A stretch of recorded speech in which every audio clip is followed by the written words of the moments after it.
Hey everyone, I'm Lem. Now, if you're familiar with my channel, you'll know that most of my videos are quite silly and light-hearted, but today I wanted to attack a topic with a bit more depth to it. Today is International Women's Day. Now, a few days ago, in Germany, we celebrated Weiberfastnacht, a tradition dating back from the 19th century, whereby women would dress themselves up as old women and would be able to leave all the housework and the childcare to their husbands and go out and party on the streets. They were allowed to possess all of the power for that day. It has since become Halloween Mark II.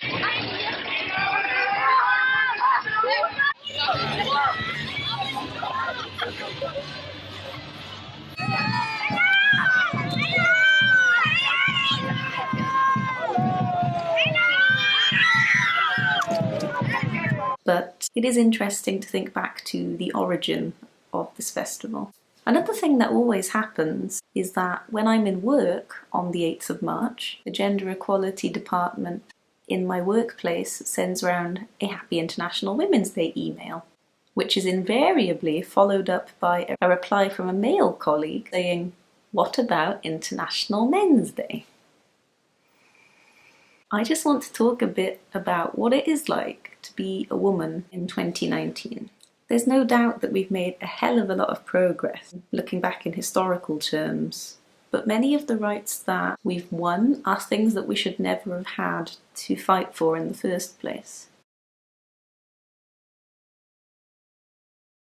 I'm a woman in my late 20s. During my lifetime, I have been called fat, ugly, over-emotional. I've been brought up to sit like a lady.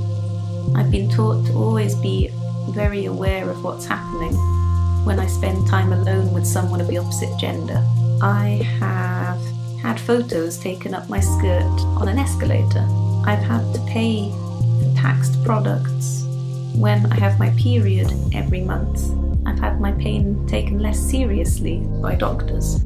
Now that we're reaching a certain age, I have felt the societal pressure to marry and to have children. I've lost a boyfriend because I wouldn't give up my job for him. I've been called a lesbian because I was single. I've had photos taken of me in public without my permission. The person who took them then refused to delete them. I felt very unsafe in public places in broad daylight. I've been followed home. I've been threatened with physical violence.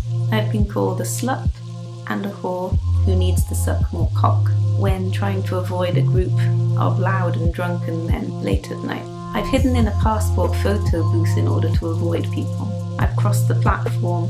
I've crossed the road. I've feigned deafness more times than I can count. And really, I am one of the lucky ones. We live in a world where women still do not earn as much as their male counterparts, regardless of their experience. A lot of this is attributed to the time taken off for maternity leave. Yet increasingly women are expected to have it all. The perfect body, the perfect face, the perfect relationship, a very ambitious high-flying job, and to balance childcare with all of that. They are still expected to be the primary caregiver. They feel obliged to adhere to impossible beauty standards, heavily photoshopped images telling them how they should look to please a male partner. The pressure is thus that they begin to attack each other, they bring each other down. These are just the first world problems. It's 2019 and baby girls are still being aborted on account of their gender. Women are still being married off against their will. Women are still being treated as though they are possessed. When they have their periods, they are being seen as unclean for what is a natural process. The majority of victims of domestic violence are female. Women are being raped, and in many cases, even if they feel strong enough to come forward and report the crime, there's a very low chance of the perpetrator being held accountable for their actions. There are women who are growing up without education, women who cannot read, women undergoing female genital mutilation. There are women being kidnapped and sold into slavery. This is why we still need feminism today. True feminism is not misandry. True feminism is the belief that male and female should be equal, that men and women should have perfectly equal rights, which is self-evident. Women make up over half of the world's population. It's time to stop treating them like second-class citizens. We have to do all we can. We have to stand up and make our voices heard. There are things that we can do close to home. We can donate to women's shelters, take part in local protests.